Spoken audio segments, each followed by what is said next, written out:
Dustin, Chafin, and Anthony Kapfer.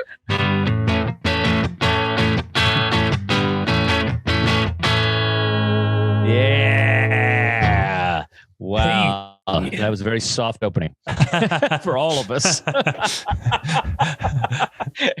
Jay gave it about a half throttle. Anthony could barely get through half of a chord.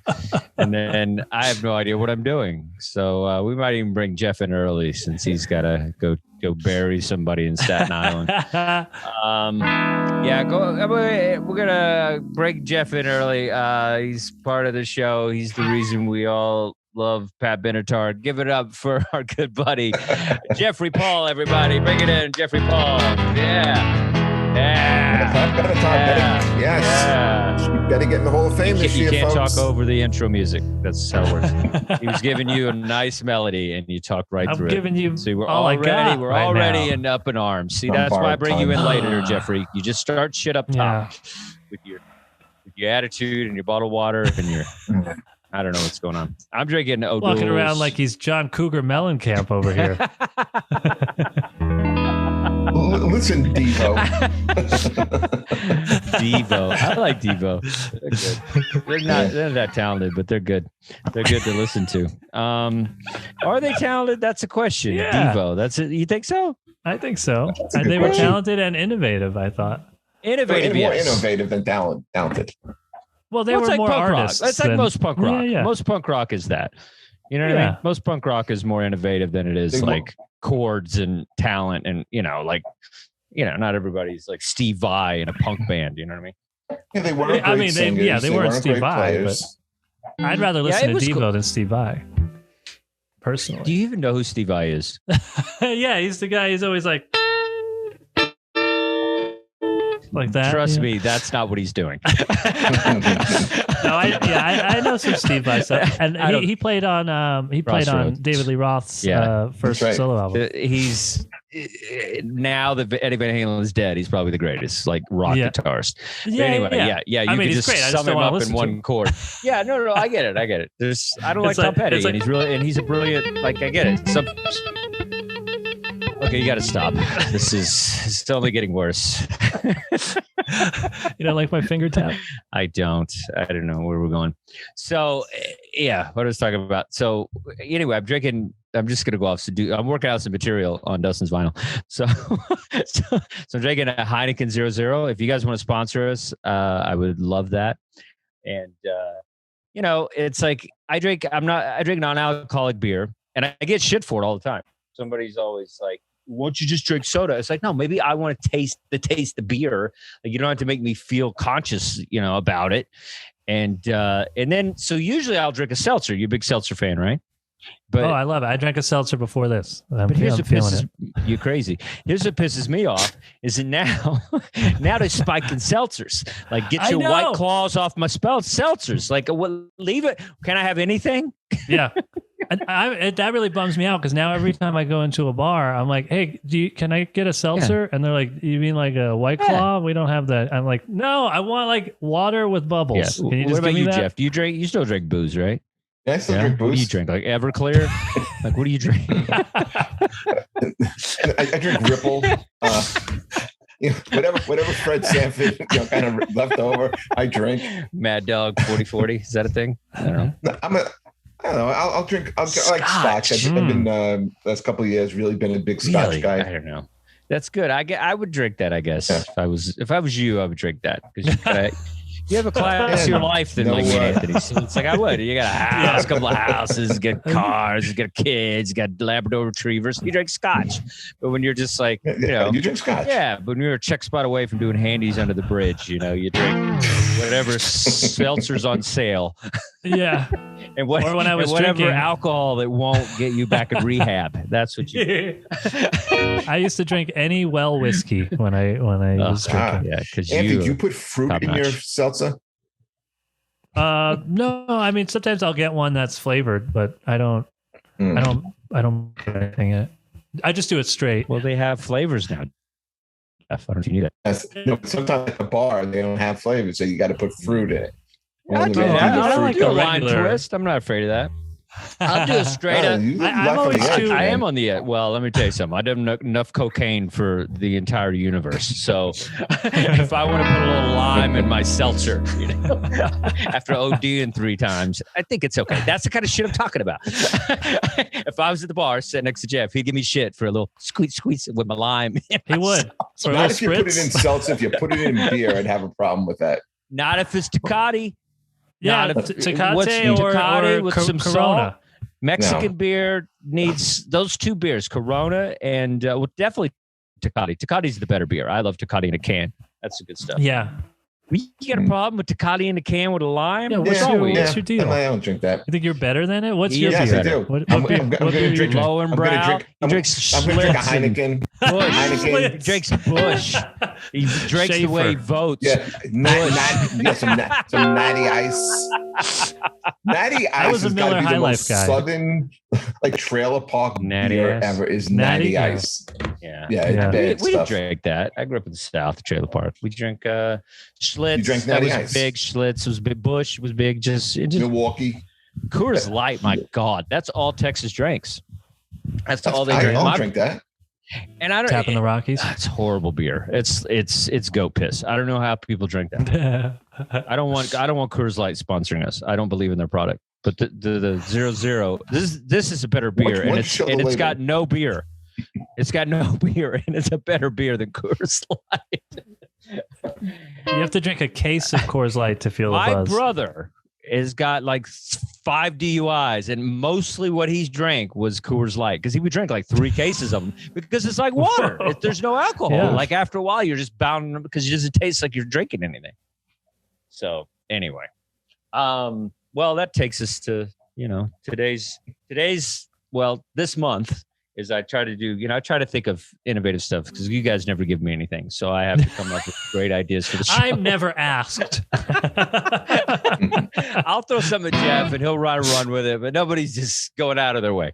So I figured it's back to school. It's September, which we all know what that feels like. Remember that. How was your school days, Anthony? Did you feel like you were kind of the kid that they thought was going to like shoot up the school? Like I felt like probably. I mean, if I wasn't in New York City, because it doesn't really happen in New York City. It's like always Colorado towns or whatever. So you went to school in New York City or Bronx? Yeah, I grew up. In, I know where you grew up. I'm just what like give me a what area of school? Where did you go? Like we moved a lot. 34th Street or what? Oh, no. Bronx, Brooklyn, Staten Island. You went to school all over in the Bronx, place. Brooklyn, and Staten Island, and you're still alive. Wow. I don't even believe it. That's amazing. So I feel like, and Jeff, where'd you go to high school? I went to high school in Staten Island. God, Staten Island. Yes. Yeah. What's the name of your high school, Jeff? Tottenville High School. Cottonville. That doesn't sound racist. Yeah, Tottenville. I know that. Hey, listen, we had a black kid. You had one? Yeah, Wow. Willie Maxwell. I can't say anything. We had one too in my high school. And he was the class president though. Like he was like the shit. He was like one of the richest kids in the school. It was the craziest thing. One of my friends, this guy Mason Ash, same thing. Yeah. Successful guy was class president. Exactly. Yeah, it was weird. It was like we were all like, wow, this guy, I forget his name, but he was cool dude, man. He was a really snappy dresser and stuff.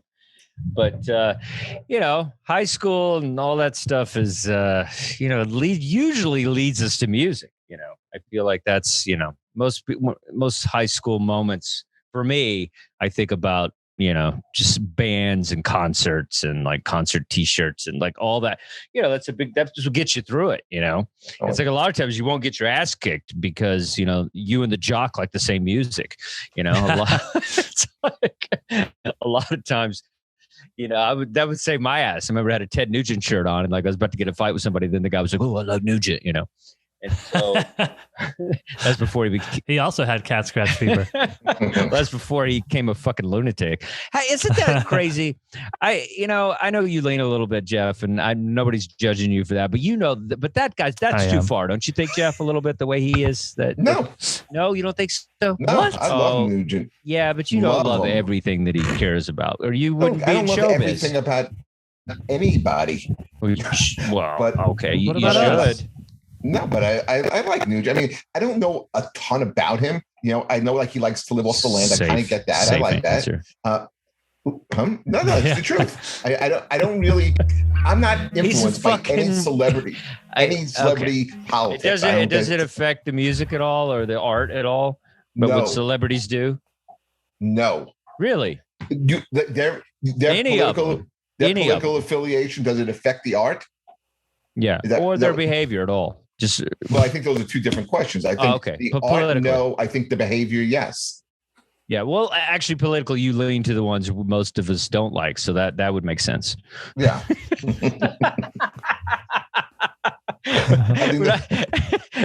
We're not talking John Lennon here. All right. We're talking. Yeah. No, that's cool. I love you for it. I think it's great because you're honest about it. It's fine. I'm going to give you shit because that's what we do here. But that's okay. I think it ruined him as a musician, though, because here's what happened. It ruined Bono. It ruins people. It's like, I don't like it at all either. I don't want to know what your political affiliation is. I don't give a shit. It's like, just do your thing, man. Just like, shut up. Like, I get it. I'm the same way. It's just like, just do. I mean, I say Bono. I mean, I don't know. They didn't make a good album once he started like fucking being so, going after all the shit. I felt like Unforgettable Fire was their last great album. And then fucking Rattle and Hum and all the shit after that. I didn't know they made Joshua Tree. Unforgettable Fire is a great album. That was a great album. Joshua Tree is a perfect studio radio album, but it's not something that I could ever listen to again because Rite Aid has ruined it for me. And every elevator, every department store, it's always playing. But they were a huge part of my high school existence, though. U2 was the coolest thing, in the world. When I was in high school back in '87 or something. But I even have it today. So what I decided to do is I brought some of my vinyl. We were discussing a particular record today, but I'm going to just share a couple, albums that were kind of part of my high school. But we shit on U2. I can shit on U2 all I want. But Rattle and Hum was a big part of my existence. I was at the show in Fort Worth when B.B. King played. That footage, nice. Like you could see my little back of my little spiky hair and stuff, or ponytail, whatever fucking I had back then. But that was on Love Comes to Town. Love Comes to Town. That's right. And that was great. So I went through a lot of like different kind of albums and things and phases of music. Let's see. So this was a weird one. And I went through a lot of like dance stuff. This is Dead or Alive. Love them. Love them. Dead or Alive was, it was a weird, I got obsessed with Pete Burns and everything. And is that the second album? This is the second. This is after Earthquake, yeah. Or Youthquake. Sorry, Youthquake was the first one, and that is a really great song off of that. That You Spin Me Right Round. That was this one. Oh, that's who that is. This one, their biggest songs probably the two best songs is "Brand New Lover" and "Something in My House" is a really good one. That's a great Something song. In My House, and it has clips from The Exorcist in it, like just sound bites. So it's pretty cool. But this is. Have you heard of them, Anthony? This is kind of a dance band from England and stuff. Yeah, I know the one song, "Spin Me." Yeah, it's a classic. Whatever. But this is how we got chicks. Because chicks love this band, and we used to go to an underage nightclub, and it called Monopoly's Park Place, and they had a life size Monopoly board on the dance floor, and then like this is the music that was playing. It was like Dead or Alive and like all this dance music. And I haven't thought about them in years. Nobody has. And then and this is a band that's kind of, this album was popular when I was in high school. This is another kind of great dance band, Yaz. That's Vince Clarke and Alison Moyet. Yeah, this is good stuff. This is like I played the shit out of this, and then and then you have Depeche Mode and The Cure, New Order, and all that stuff. But this is just a couple that I pulled, and this is big parts of just my child fucking high school brain. Vince Clarke from Yes started Depeche Mode. and he started a radio show. That's right. Yeah. He's very talented. And Sinead O'Connor has to get a shout out. I've talked about her before, but this album sold 120 minutes, and her video came out, Mandinka, and it was just blew my mind. Great song. She's just fantastic. This is the perfect album. Have you heard this album, Anthony? The Sinead O'Connor Lion in the Cobra? Is that the one with Nothing Compares to You? No. That's her commercial success. This is a badass album, dude. It'll make you want to cut your wrist, but it's it's good. I think that's her first album, right? Yes, that's her debut album. That's a really good album. And and then I started getting into some weird stuff. The Cramps were kind of nice part, just kind of experimental stuff. Kind of punk rock surf music and stuff, which is cool. And we actually covered this band on the show. But this album was a big part of my, high school days. It was one song, but it was still part of my Living Color. That was on Cult of Personality. Open Letter to a Landlord. That was Dustin's favorite song off this album. Was it? Yes, the Open Letter to a Landlord. For a second, he had it on a loop in his house now. Cult of Personality. Well, then I got to see them with my dad, and we saw Rolling Stones concert. So that was pretty cool. Rest in peace, Charlie Watts. And then we just started kind of, and then it was bands like, and then it was old bands, the Beatles, I got my buddies got us in on the Beatles, that kind of thing. And then there was some kind of cool shit that was coming out, the Replacements was like, this is a cool one. Don't Tell a Soul, good shit. And then this album was huge for me. In Excess, Listen Like Thieves. This is like a great album. In Excess was a band that it was okay to like pop music when they were, this talented, because they were just saxophones and guitars and shit. It was great. So this is a cool band. And then we have this album, which is going to bring us into our other album. This is the Cult Love album. And this is an album that kind of like, a lot of people don't think of the Cult as kind of a goth, band, because a lot of people, don't realize, kind of where they came from. But this is actually their second album, and their first album is Death Cult, and you might even before that there's some Southern Death Cult track album, but didn't really chart or anything. So they're technically their first album is Death Cult, and then this is their second album. And this album has all, She Sells Sanctuary and all that stuff, and it's it has Rain on it too. I was about to say that. I don't interrupt your intro to the music. I don't ever say a word till you're finished. I'm on limited time, Dustin. I'm on limited time. We're about to pop it. Calm down. We got it. And so this is a great album, and this is Steve Brown produced this album, and it was a hit in the charts in England, and it kind of Evolution and Rain and She Sells Sanctuary was pretty big. So anyway, Jeff's got to go, so we're gonna bring it in. So this is the album, the Cult Electric album, and the thing is like Ian Astbury, who's the lead singer of the Cult, was kind of like trying to figure out, kind of their next album and their next sound. And they had recorded the album, and we weren't completely happy with how it was sounding, because it felt like it sounded a little mush, kind of Love. It kind of sounded like that, and they kind of wanted a different sound. And Ian Astbury got into the Beastie Boys and realized that Rick Rubin was doing some amazing things with them, wanted a different sound, and wanted to kind of like kind of get more into the rock sound of what was happening in the United States, because, a lot of the, those Guns N' Roses and all that stuff was happening. So they kind of wanted to compete with that, and they wanted to kind of just shed this image of just kind of being these gothic, dreary rock guys. And so Rick Rubin started working with them. One of the quotes he says is like, "Hey, you guys want to do pussy British music, or do you guys want to rock?"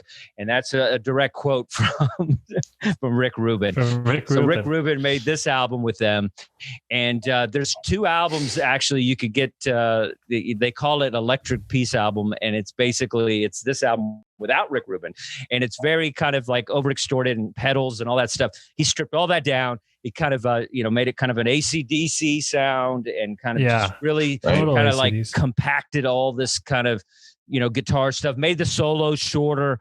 Because the Cult, man, you see him live. I mean, Billy Duff will go off on it. He'll do like a 4-minute solo because we saw him live a couple times. I've seen him live probably 6 times. And in high school, I saw him open for Billy Idol, which is an amazing tour. But anyway, so this album is great. It's got, I love every song on this except one, which is the cover. And that's Born to Be Wild. And that's okay. I'm glad you said that. They took a risk with that. It's fine. It's one of the, I get it. And, I think what happens also too is a lot of times bands, they'll do a song live and the crowd goes crazy because it's a cover. And then they say, oh yeah, let's put that on the album. And it's never good. It's just because covers really work in a live setting, but they don't always work on an album. And so even if the album's successful, I do feel like that's a track you should do. But this has got, everything else is great on this album. Wildflower, Peace Dog, Little Devil, Electric Ocean, Outlaw. I love all these songs. And I've Love Removal Machine is a fantastic song. And has a little bit of kind of a sound to, a little bit of Rolling Stones, Start Me Up or whatever. But it doesn't sound like that when they do their version. So Rick Rubin made it kind of sound like that. Because when you hear the original version, it doesn't sound like that at all. Because it's kind of distorted or whatever. So this is kind of the breakthrough album for the Cult. This album went to charts. They got huge off this album. This was they were able to compete in the rock arena circuit, and they were everywhere. And it was just it was kind of my band. And the thing is, in high school, there's certain bands I don't listen to anymore. There's certain bands, like I don't listen to Dead or Alive. I barely listen to The Cure. I don't listen to Smiths because I like vaginas. There's certain bands that I just don't get into anymore because it was a time in my life. But I still crank the Cult. I still see the Cult. I go to every concert I can. I listen to their music. They're not the greatest band of all time, but they speak to me because they're a combination of everything I like. A little bit of goth, a little bit of rock, a little bit of punk, a little bit of Native American, a little bit of Doors, a little bit of AC/DC. They have all the things that I kind of am. And so it's kind of a combination of music that really speaks to me. And, they're one of my top 3 bands of all time. And I just really love them. And even when it's a new song that kind of sucks, I still like it because I love his voice and I love the licks of Billy Duff. And so, Jeff, what'd you think, buddy? I like this album. It's not my favorite. I like Love Before, and I like the album that comes after it. Sonic Temple. I think that's a good one. But I think this is a fine album. I like the song Little Devil a lot. I think it's very catchy. I love the riffs on it. I love that. You have Rick Rubin, who produced the Beastie Boys and Slayer, like the famous Rain in Blood, sound. So I like that. I also like that, when this album came out, I remember I was in high school as well. And this had to be like mid 80s. And this was like when you had Maiden and Priest and Metallica was breaking. And like, I thought this was like you said, more of like a rock and roll record. It wasn't metal. It wasn't goth, but it definitely wasn't like Poison doing like a fucking ballad. It was a little goth. Like when he bails his, when Ian sings, there's some haunting kind of, Well, he has that voice. He's a phenomenal singer. I'll put it out there. I love his voice. You mentioned the Doors, when the Doors came around again, he was the guy who sang for them. That was a mistake, but that's okay. He tried. I thought he sounded great, didn't you? Yeah, but it was, sometimes it's like you should leave things alone. I think I'm not a Doors fan, so I didn't really care. But I think if you're a Doors fan and you want to hear those songs, and I don't. You think he sang? I thought he sang. No, I don't want to. I love the Cult, and I dig like 2 Doors albums, and it's like and I just don't want to do that. Because I think it was an ego thing because people compared him to Jim Morrison, right? And so I felt like that's why he leaned towards that. And sometimes people get a God complex and they go, "I'll be Jim Morrison." Like, don't, dude, put the tambourine away. Like, just stay with the Cult. Like, I don't know. I didn't like it. I think that was kind of weird. I'm not into it. But I thought this was good. This was like a good rock and roll album. When they toured on this album, I remember Guns N' Roses was a support band. That's awesome. They were just breaking. Yeah. And it's, this is a band that just, kind of has a lot of elements to it. And a lot of people don't like them like I do. but I just enjoy them a lot. They're so good live, and they go out of their way to kind of, to be with their fans and like really give them what they want. But they're good, man. I mean, this is definitely not the best album, but this is my high school album. This is an album that, I think Sonic Temple is a perfect album. I think this In Love is almost a perfect album, but I think Sonic Temple is a better album in the sense of the songs, because they get better, just like any band.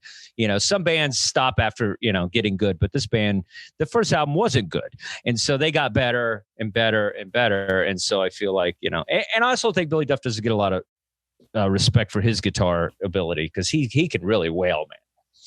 He's a great guitarist. But this is, I just remember being my Suzuki Samurai, putting in the cassette, having the top down, just cranking up, baby, little devil, just driving around with my fucking hair flying in the air. It brings back a memory that's just very fond. And so, I, like I said, I still like the Cult. I think they're a cool band. Anthony, talk to me. I mean, I thought it was fine. I have no problems with the album. I did not like the cover. The cover I thought was lame. The Born to Be Wild. Oh, I thought you meant the album cover. Oh, the album. I also thought the album cover was a little lame. But dude, this is one of the most beautiful men you've ever seen in your life. What is wrong with this album? See, you just say what I say. If I hadn't said anything, you wouldn't have said the album cover was lame. You're just treating me like Jeff now. All right, go ahead. What do you got? No, I like the production a lot. You stick to your opinion, Anthony.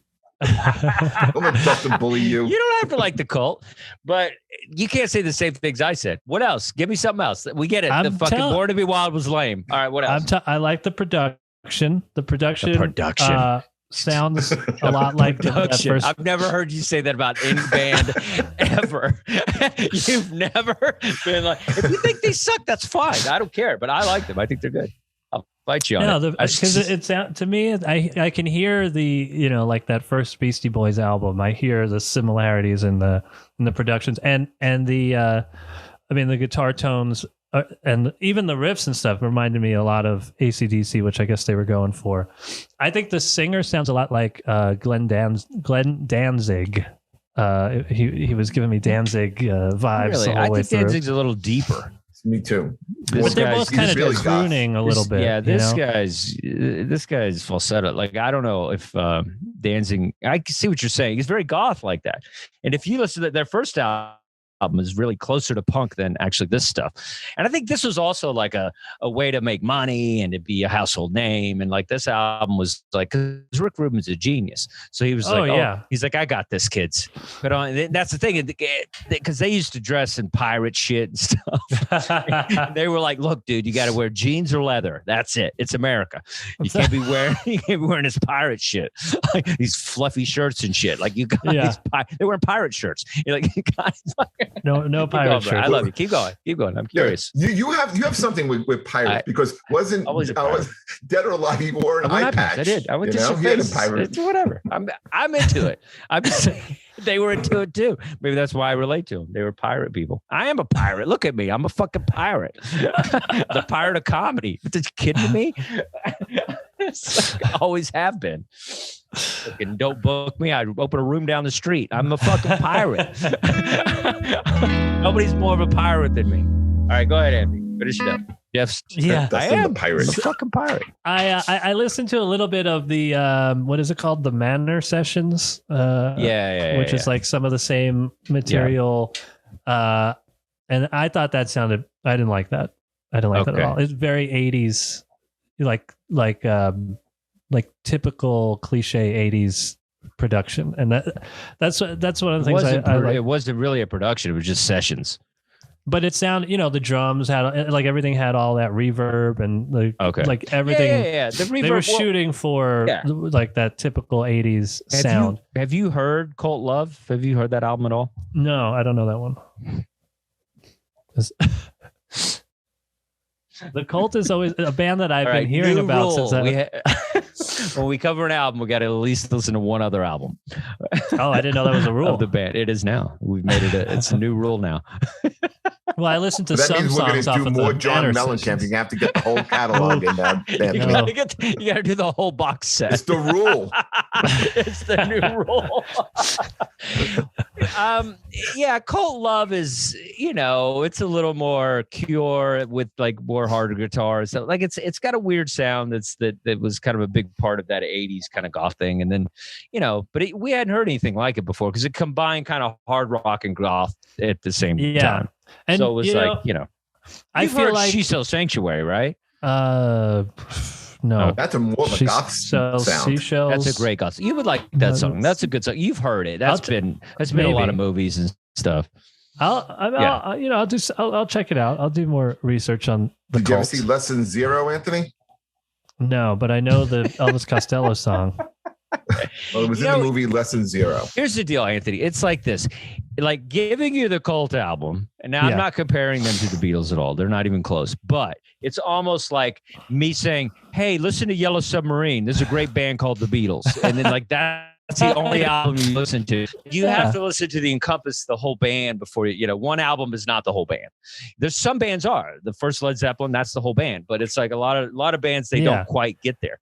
Why are you shaking your head about that? You don't think that first album is great? Because every Zeppelin album, except for Presence, is amazing.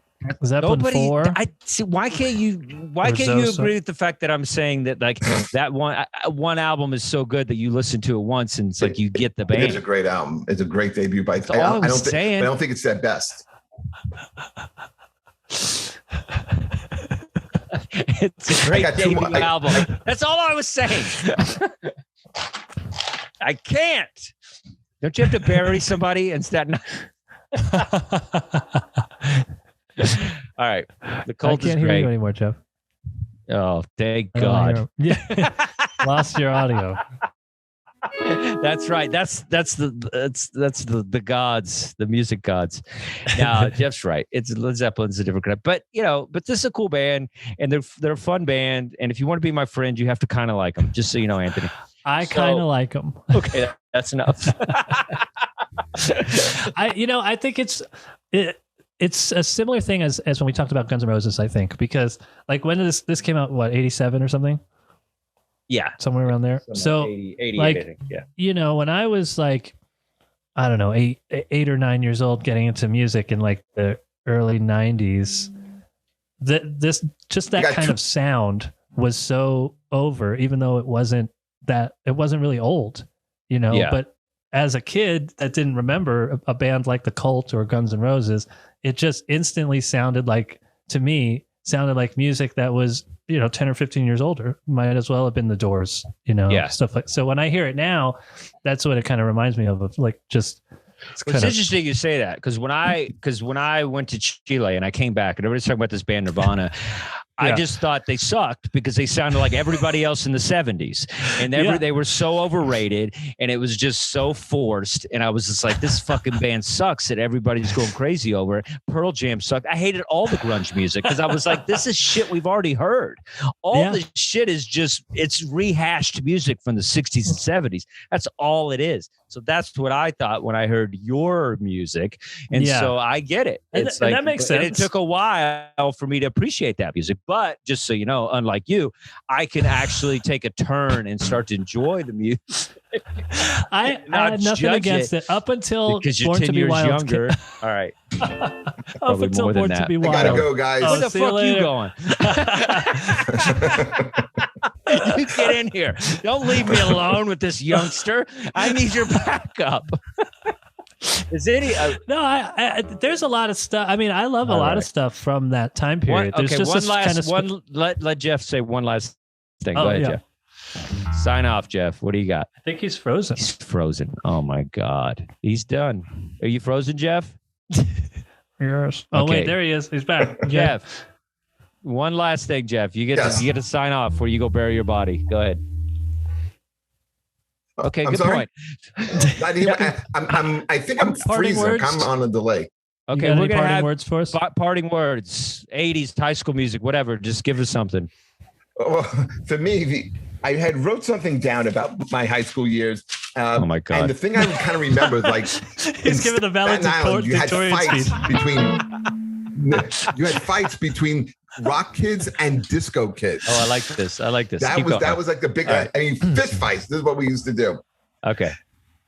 All right, guys. I'll catch you next week. That was it. Oh, okay. Oh, that was See it. you. I was waiting for this great story about disc guys fighting at bell bottoms versus guys in jean jackets. I'm not rolling my eyes. And my What are you story would have talking included about? a lot more John Cool. No, Anthony, you don't appreciate. Did you go to high school in Staten Island? I started You said you freshman went to year. I was in Staten- Staten Island, and then the Sounds very other 3 years suspicious. I was think in he was Brooklyn. homeschooled. Okay. We're not sure what's happening. There's a lot. Have a good rest of the show. Bye, There's a folks. lot of school. All right, see you later. Bye. He was on a delay. He thought I was rolling my eyes. I didn't roll my eyes at all. You don't roll your eyes.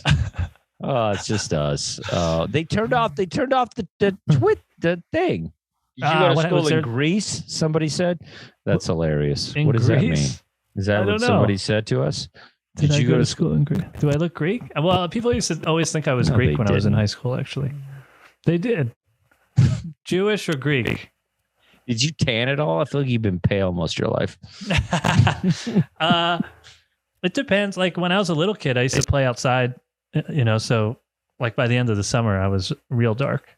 But then, once I got into music, I was kind of an indoor kid. I wasn't into sports Yeah. and stuff. So, and I don't think you were ever same really with comedy into venues and sports. stuff. I like think someone pushed you, maybe. my mom. Yeah.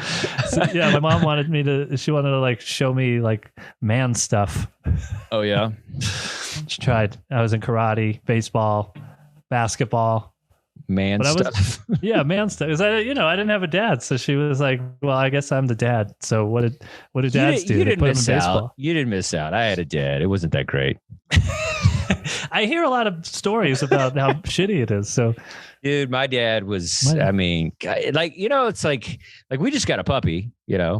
You've seen the puppy, Lacey, she's and she's a the best. cutie. And, and it's just like, and when you get a puppy, it's like your life changes. Like, it's because you gotta take it outside. You gotta do all these things for it. But when my father had kids, his life didn't change. He was still out drinking. He was out chasing chicks. He was still out fist fighting. There was no break off where it's like, oh, I'm a dad now. Like it was just ridiculous. And speaking of sports, I remember one time we finally got my dad to do something that was connected to me.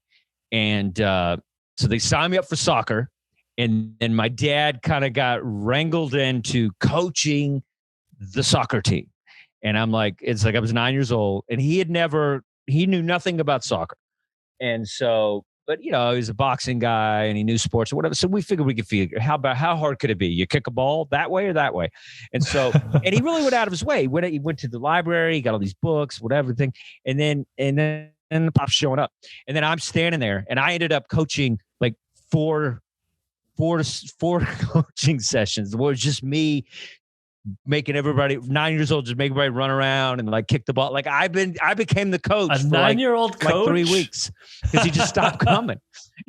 You're smoking a cigar. Take another lap. I'm not making any of this up. I swear to God. I was just they were like, well, somebody's got to tell them what to do. So I was like, just run laps. I was like, I didn't know what to do. Just kicking the ball. And we lost every fucking game. He eventually came back, but we lost every single game. It was hilarious. So I lived the real life of Ladybugs, the movie. But,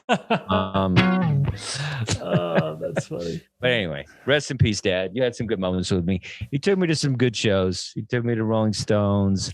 What else did he take me to? I forget. The Pixies. That was cool. Oh, nice. Yeah. That's a cool one. Yeah. It was kind of he was like, where do you want to go? And we were in New York for the first time. And I was like, the Pixies at the Roxy. And so he just stayed up in the top and had drinks. And I just down in the pit and stuff. Came up. It's like a black eye and shit. What album? Do you remember what album they were touring for? Doolittle. Oh, nice. That's the best one. Yeah. Oh, nice. It's Talking about perfect albums. That's That's close. a perfect album. Yeah, it's a good album. They just had band problems, I guess. They couldn't quite stay together, right?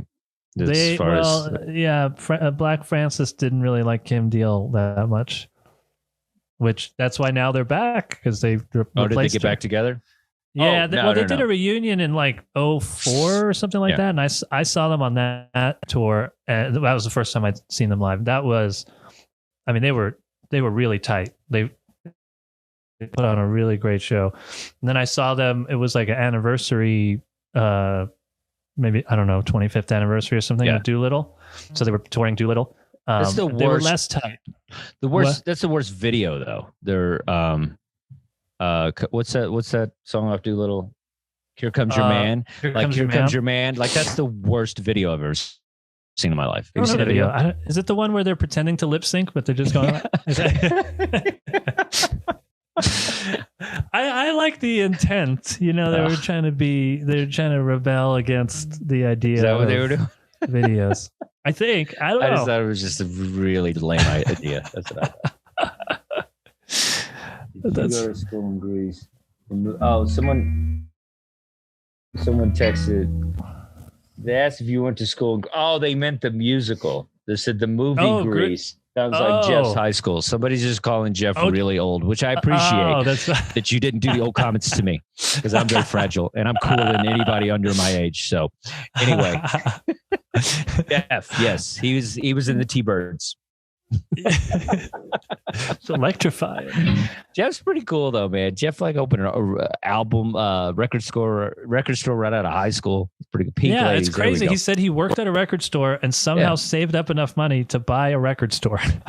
Yeah, like mowing lawns. I don't know what he did. It's freaking unbelievable. And now he's somewhere. And Adam is there, but he's not there. It's just really driving me crazy. It's just, but you know who is here? Me. I'm here for you. Oh, to talk about the cult. And you're like my girlfriend. You're like, pay attention to me. I'm here. I still like you. How come my friends won't call me? Well, I'm your friend. You didn't like LA? What happened? I feel like you got a bad experience in LA when you came here. I just did shows that didn't matter. Like really, the best show that I did while I was out there was your show, the Thursday show. I heard the Flappers was good though. You did good over there. I had a good set, but nobody was there that was Nobody's important. Ever there that's important. It's comedy. It's never there when you... I don't know. The book, nobody, it's not going to lead to anything. Nah, if I go back, it'll just be the same old... When did anything lead to anything? Like, when does it ever lead to anything? I don't know, but I'm hoping it'll start soon because I'm getting old. When does it ever lead to anything? Like I've been trying to just keep my head down and get good, and I've been good for a while. And showbiz is never on your time schedule unless you produce it yourself and you create it yourself. And otherwise, people. I've been at the same place down the street. I'm trying to get this booker, and like he says, I sent him all my stuff. I said I'm a professional comedian. I've been on television, and he's like, hey, and he's been ringing me around. He goes, hold on a second, I'll get you a date. Hold on, wait 1 minute, and then he just doesn't get back to me. And then he does it every day. And then finally he said, oh, just come down to the show. We'll talk. Why do we need to talk? We're talking right now. What is this then? But I'm going because that's what you got to do. It's LA. But the music scene is here. Did you go to any of the rock clubs or anything? Not yet, but I'll be, You're gonna be back, right? Just come back. 22nd, leave your girl at home. Leave your dog and your girl at home. Come hang out with me. I'm coming back alone. Come back with me. Yeah. I'll take care of you. We'll get you around. See, that was the thing. You came here with like a station wagon, 3 kids. You can't do that. You got to go solo so we can hit places. Yeah. Well, I wanted us to check it out so that we can see if we want to. Oh, if you want to move here, and you're like, no, we're not going to move here. But now I need the shows to be worth it. But I'm doing a cool rock club on the 22nd, so maybe they're not. No, it's about getting other things. It's about writing a script or something. Oh, it's about, I guess I could write a script, I guess. This is a different town, man. I'm going to do stand-up comedy. Go to Manhattan. Well, maybe I want to play more music. Maybe I want to, I put out 3 albums in the last 15 months. I know, dude. So, but LA is a good place for music.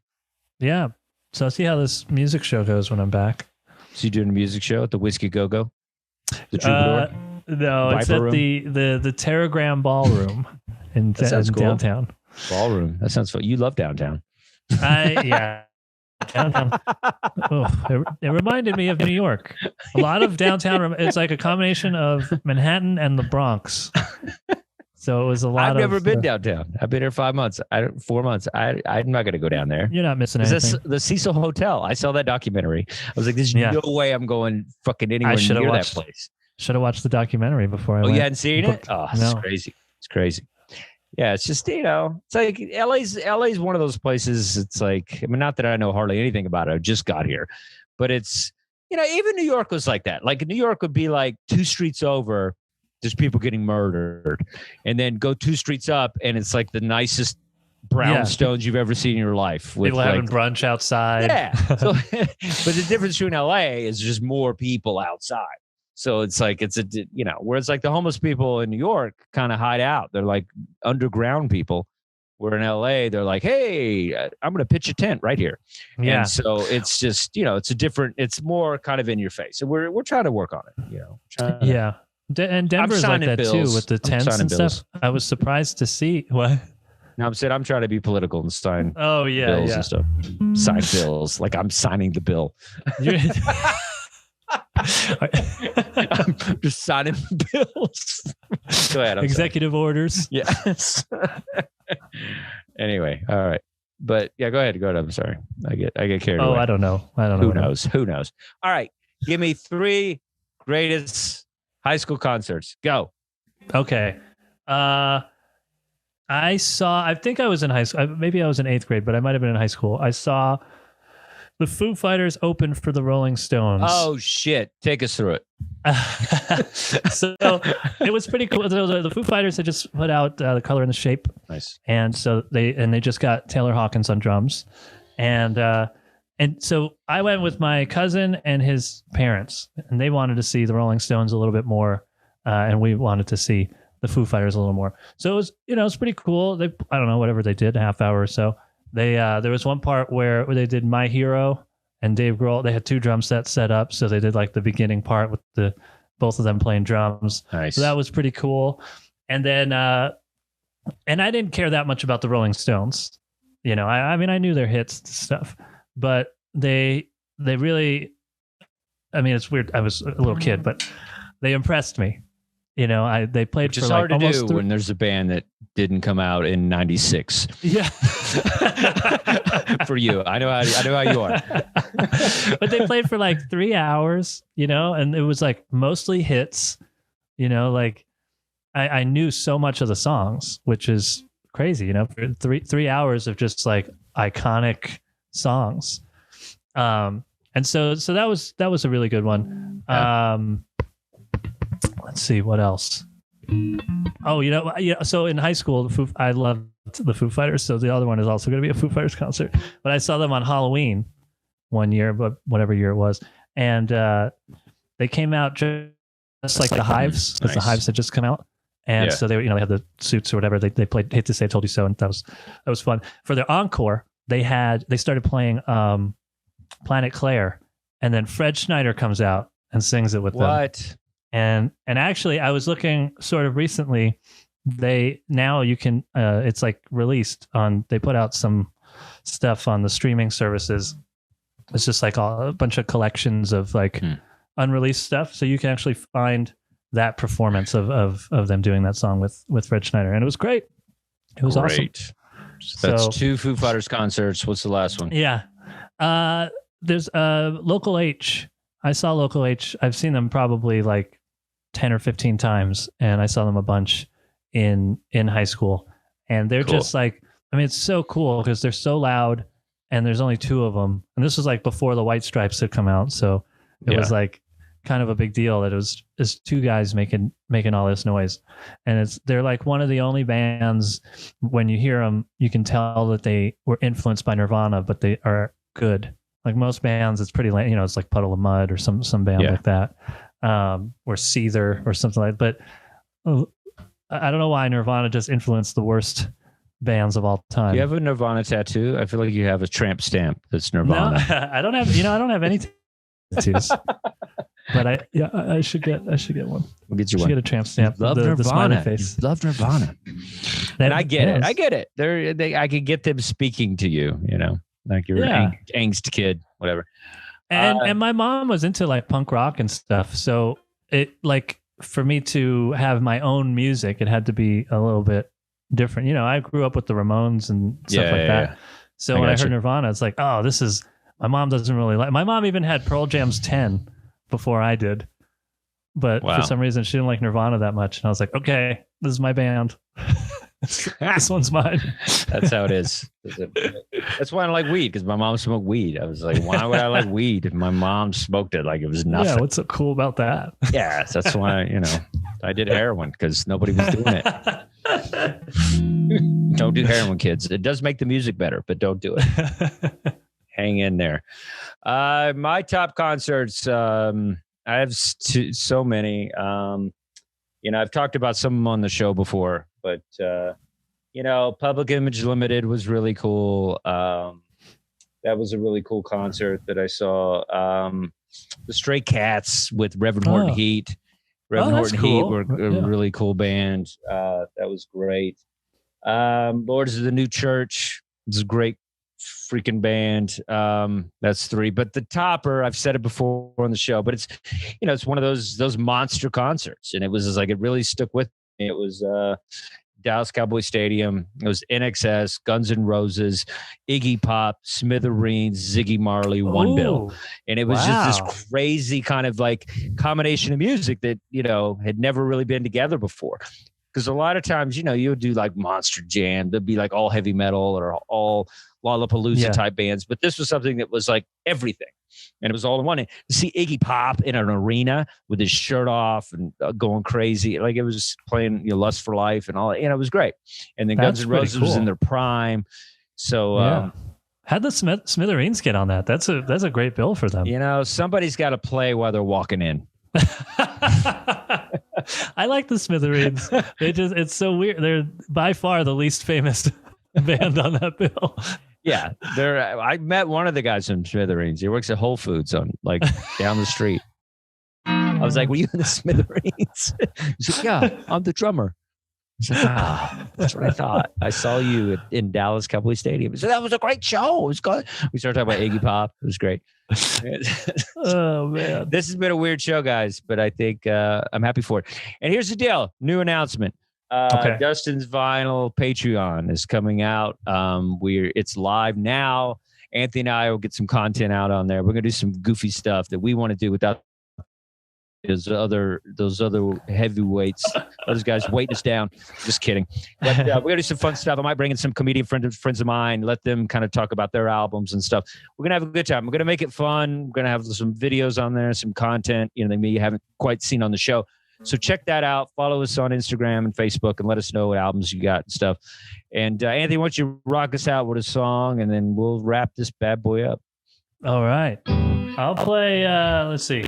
I'm going to play a song from my Cats Using Toilets album, tape. Which is streaming everywhere. Love I have cassettes. a cassette, yeah. So I'll do one of those. Can't make fun of old people when all your stuff is on vinyl and cassette. Yeah. How's that? We made that shit popular, kid. You can't make fun of us. I'm not making fun. I was just, and I love a lot of stuff from from just play your 60s, damn 70s, song. 80s. Play your damn song. Here's a song. Pleased to meet you, fellow human. Do you realize life is just an illusion? So you're heading to the airport, on your way to an all-inclusive resort. Right then I looked and I saw your face, just before your face was shot right into space. Now you're swimming with piranhas, and you've been stricken with stigmata on both your hands. Oh, so tell me if you wanna smash open this pinata. Eres bueno para nada. So let's smoke some marijuana, and we'll forget to use the Oxford comma when we say that the Dalai Lama does not believe in karma. I like that one. It's very early cult, actually. Thank you, everybody. Great show. God bless America and rock and roll. Go to record stores. Yay. Yeah.